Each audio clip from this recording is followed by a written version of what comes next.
Hello बच्चों।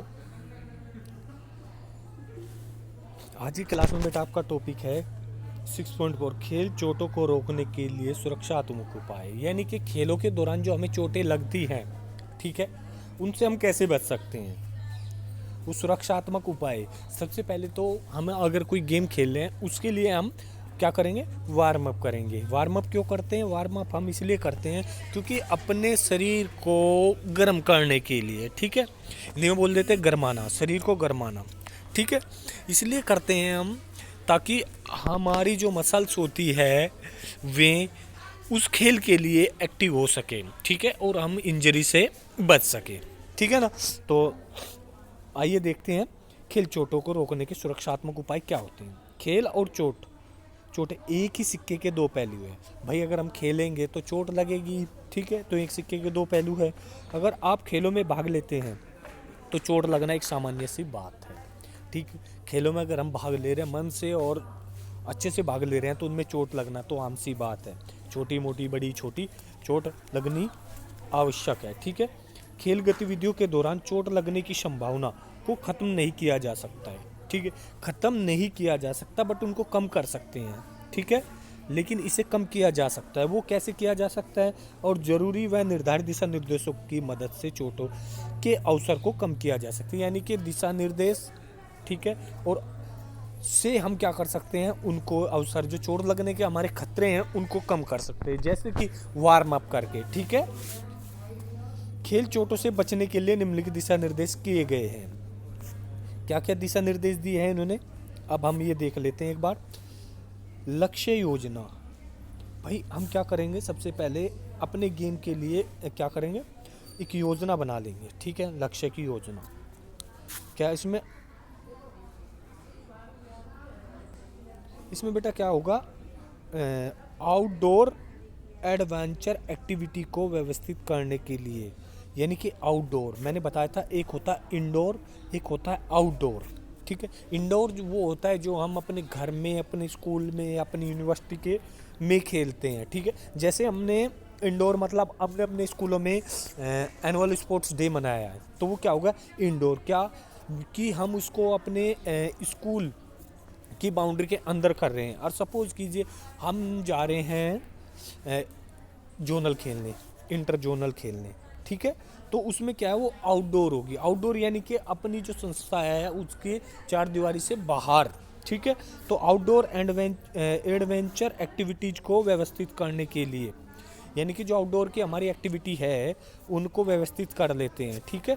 के लिए एक्टिविटी के क्षेत्र सक्रियता के लिए, सक्रियता के प्रकार, यानी कि जो एक्टिविटी के जो क्षेत्र हैं उनकी सक्रियता के प्रकार, यानी कि उनकी सीमा, क्षेत्र में संसाधन आदि जैसे सभी कारकों को देखते हुए उचित योजना और शेड्यूल बनाना चाहिए। यानी कि हमारा ग्राउंड है, वहाँ का मौसम है, हमारे पास इक्विपमेंट्स है, उन सब को देखते हुए योजना और शेड्यूल बनाना है कि उसमें करना क्या। तो उनको सब चीज़ों को देखते हुए क्या करना है, शेड्यूल बनाना है कि हमें भाई किस टाइम पे क्या गेम और कैसे क्या एक्टिविटी क्या हमें कराना है, ठीक है। सेकंड है गतिविधि का उद्देश्य, यानी कि जो हम गेम या जो एक्टिविटी हम कर रहे हैं उसका एक उद्देश्य होना ज़रूरी है। आउटडोर साहसिक गतिविधि का उद्देश्य, यानी कि आउटडोर जो है, ये जो हमारी ये सभी साहसिक खेल जो होते हैं ये इंडोर होते हैं आउटडोर होते हैं, बताएंगे कोई, ये सभी आउटडोर होते हैं, ठीक है, क्योंकि हम बाहर जा करके इनको करते हैं, ठीक है। साहसिक गतिविधि का उद्देश्य सभी प्रतिभागियों और संबंधितों के लिए स्पष्ट और निर्दिष्ट होना चाहिए। प्रतिभागियों की सुरक्षा को सर्वोच्च प्राथमिकता पर रखा जाना चाहिए। यानी कि आउटडोर जो साहसिक खेल होते हैं उद्देश्यों सभी प्रतिभागियों और संबंधितों के लिए स्पष्ट, भाई उनके लिए जो दिशा निर्देश होते हैं वे स्पष्ट होने चाहिए और उनको सुरक्षा को सर्वोच्च प्राथमिकता देनी चाहिए। यानी कि जो साहसिक खेल हम खेल रहे हैं उनकी जो सुरक्षा है उनको सबसे पहले प्राथमिकता देनी चाहिए, ठीक है।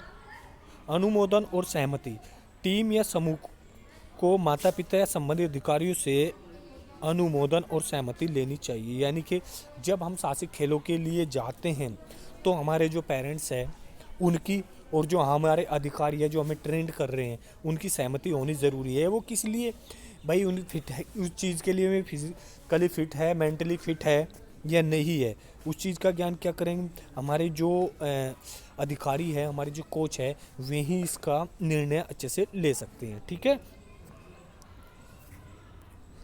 इसके बाद आता है थर्ड, फोर्थ, प्रतिभागियों की योग्यता। प्रतिभागियों की योग्यता में क्या आता है बेटा? प्रतिभागियों की योग्यता, प्रतिभागी के पास शारीरिक फिटनेस और अच्छे चरित्र का अच्छा स्तर होना चाहिए। यानी कि जो प्रतिभागी होता है उसमें क्या योग्यता होनी चाहिए भाई? उसकी जो शारीरिक, मानसिक और बौद्धिक फिटनेस अच्छी होनी चाहिए, और उसका चरित्र जो होता है, ठीक है, उसका चरित्र भी अच्छा होना चाहिए, यानी इसका व्यवहार, सब चीज़, ठीक है ना। अच्छी तरह से सूचित करना, प्रतिभागी को संभावित जोखिम कारकों से अच्छी तरह से सूचित किया जाना चाहिए ताकि वे महत्वपूर्ण उपकरण साथ ले जा सके। यानी कि जो प्रतिभागी है जो इनमें साहसिक खेलों में भाग लेता है, उनको उन खेलों से संबंधित जो रिस्क है, जो जोखिम है, भाई आप पहाड़ों पर नदी में राफ्टिंग कर रहे हैं तो ऐसा हो गया तो आपकी जान भी जा सकती है, मतलब जो भी उसमें जोखिम आते हैं उन सब के लिए जानकारी उनको अच्छे से सचेत कर देना ज़रूरी होता है। ठीक है, चाहिए ताकि वे महत्वपूर्ण उपकरण साथ ले जा सके। यानी कि जो आवश्यक चीज़ें हैं वे अपने साथ जब उसके लिए जाते हैं साहसिक खेलों के लिए, तो वे सारे उपकरण उनके पास हो, वे अपने आसानी से ले जा सके। ठीक है, नेक्स्ट है हमारा सेफ्टी गैजेट्स का उपयोग करना। प्रतिभागी को उचित सुरक्षा गैजेट, अप्लायंस, उपकरण ले जाने चाहिए। उपयोग से पहले उन्हें ठीक से जांच लेना चाहिए और सुरक्षा सिद्धांतों का पालन करना चाहिए। यानी कि जब वो जाता है, जो सेफ्टी, अपनी सुरक्षा के लिए जो भी वो सामान लेके जा रहा है, ठीक है, उनका सभी सामान होने चाहिए उनके पास, और जाने से पहले उनका सही तरीके से परीक्षण कर लेना चाहिए कि ये सब चीज़ सही है या नहीं है। ठीक है, अगर सही है तभी उनको साथ लेके जाना चाहिए। ठीक है, पर्याप्त प्रशिक्षण, एडवेंचर टीम का समूह को उपकरणों का सही उपयोग करने के लिए अच्छी तरह से प्रशिक्षित किया जाना चाहिए। उन्हें अनौपचारिक गतिविधियों में प्रयुक्त महत्वपूर्ण कौशल से संबंधित प्रशिक्षण भी दिया जाना चाहिए। यानी कि जब वो जाते हैं, जो हमारा कोच होता है वो अपनी टीम को जो भी उपकरण वो अपने साथ अपनी सेफ्टी के लिए लेके जाता है, उनको कैसे जांच सकते हैं, उनकी सब चीज़ों के बारे में प्रशिक्षण अच्छे से देना चाहिए, और उसको कैसे यूज किया जा सकता है, ठीक है, उनके बारे में ज्ञान होना चाहिए। इसके बाद आता है डीलिंग इमरजेंसी, आपातकालीन स्थिति से निपटने या पीड़ित की मदद करने के लिए प्रतिभागी को प्रशिक्षण दिया जाना चाहिए।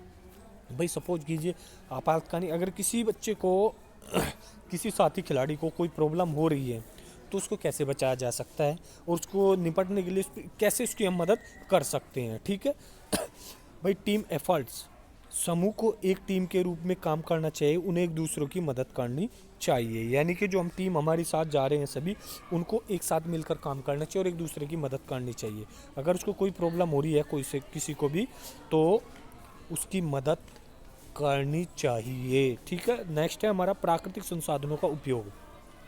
भाई हम जब साहसिक खेलों के लिए जाते हैं, चाहे वो पर्वतारोहण हो, रिवर राफ्टिंग हो, या सर्फिंग हो, ठीक है, या रोप क्लाइंबिंग हो, किसी के लिए भी जा रहे हैं, तो हम ये चीज़ें किस पे करते हैं? प्राकृतिक जो संसाधन है उन्हीं पर ही करते हैं, उन्हीं में करते हैं, तो उनका अच्छे से उपयोग करना चाहिए। प्रतिभागी को पर्यावरण, प्राकृतिक संसाधनों की पहचान करने और उनका उपयोग करने के लिए अच्छी तरह से प्रशिक्षित किया जाना चाहिए। ठीक है बेटा, ये हो गए आपके खेल चोट से रोकने के सुरक्षात्मक उपाय। तो सभी बच्चे वीडियो को अच्छे से देखेंगे, कुछ अगर समझ में नहीं आए तो उसको तुरंत क्लियर करेंगे। तो तुर गई